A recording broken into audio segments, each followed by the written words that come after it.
Well, hey, this is Tracy Nelson from Creation Adventures, and I thought I'd do a quick video before I get into making a knife on what qualifies something to be a true handmade knife.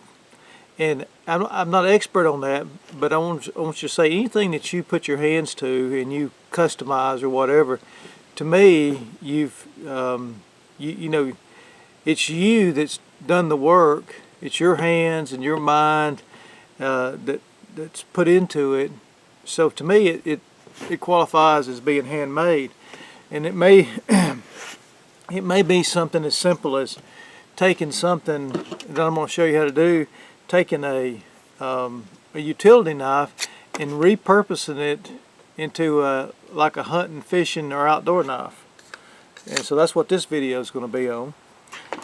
But it could be that you take something, you take a raw piece of steel like this one. This was a disc harrow blade that I cut, and of course I heated it, beat it out, and then put the grind on it, put the bevel on it, shaped it.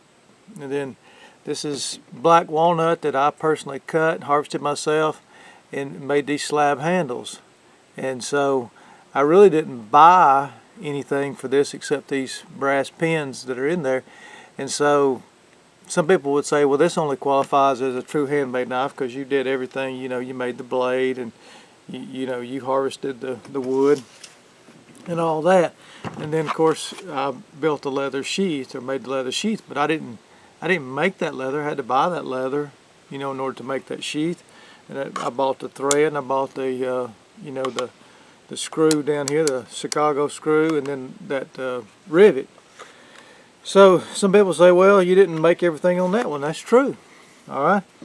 And then I could have a knife. Well, like here's another one. I built that sheath, but I had to buy the leather. And then I built this blade, this knife, out of a leaf spring, and I hammered it out and did all the heating and the heat treatment and all that kind of stuff for this blade. But you see it's not finished out like real shiny. You still see the black carbon where my hammer marks are. So and then this handle is made out of Osage orange that I harvested in the woods, and but I didn't make those pins. And of course this nice big piece of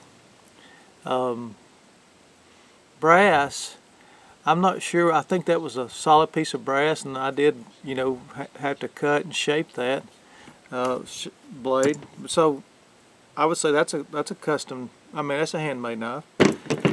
But then we go to something like this.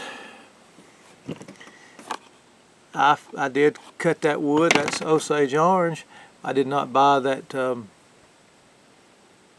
this guard piece right here. That brass piece. I didn't buy that. I bought that. I'm sorry, I didn't make that. And then the blade is made out of it's a utility knife, a Murphy blade that's been repurposed on that one. Okay, so is that a handmade knife? Well, I think so. In my mind, I did the work. I did not build the blade. All right, I bought that an old utility knife. Now, what about this one? Is this a handmade knife? Okay, this blade, this comes like that with a bevel and everything on it, and I did customize it by putting those little marks in it with a file. But this is from Kellum Knives, and it's a Scandinavian type grind. And all I did was, put the handle on there, and of course I bought that rear cap or whatever right there also to put that on there. And so, is that a handmade knife? See, I can answer that for you. For me, I don't really answer anybody else, because it's what I decide is a handmade knife. Well, here's another one. All right, now here's another blade that I forged that blade. But you see that knife didn't turn out. It's kind of got a little, you know, it kind of got crooked on me there. But I like that knife anyway. This is a piece of handle material that I did get from somebody else. That's not whitetail. That's something else that I had, some kind of stag antler. And then the leather, I didn't buy it or the spacers, but I did manufacture the blade, you know, forged out the blade. So is that a handmade knife? And then of course I've got a brass casing in the butt of a 30-06, I believe. No, I'm sorry, 243 Winchester in the butt.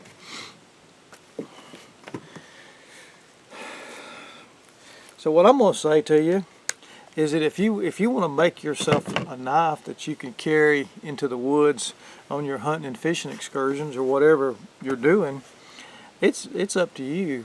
What you know, if you put it together and you know, do the work, then just like that one, I carry that one a lot hunting, and of course it is looking a little rough, needs to be cleaned up a little bit, but that's another Murphy blade that's been repurposed and turned into a hunting knife. That's with an Osage orange handle, and then it has a leather sheath that I made. So here's one that I really like. Here's a fillet knife that I made. Now I bought the blade from Knives of the North, I believe it was. It's about $20 just for that blade. And then I've built the stacked handle with the different woods and the leather and the antler. Okay?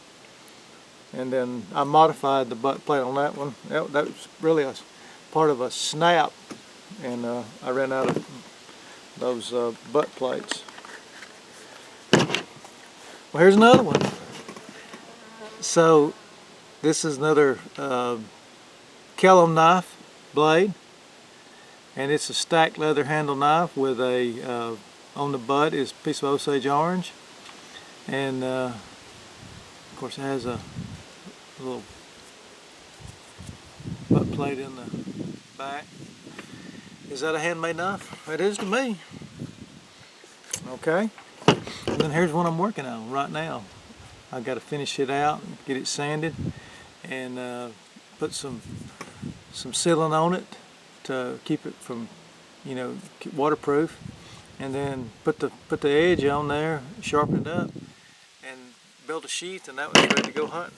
So what I'm saying is, I want to start out this series in talking about this. To me, the simplest way to start out and to build a knife would be to just repurpose a utility knife and build one of these inexpensive knives that you can carry in the woods with an inexpensive sheath.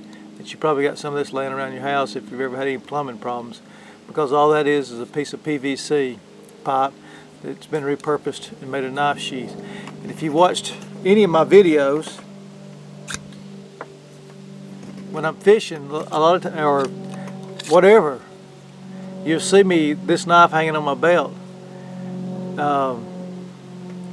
and so this knife is simple as it looks. Can do anything I need for it to do out there in the woods. All right, so join me if you want to. Now, do me a favor, if you like this content, like and share it with somebody that's into this kind of stuff, and let's get the word out that it's good how-to videos. That's one I'm working on, or actually I've already finished that one. That's a good looking blade. That's a Knives of the North blade. Okay.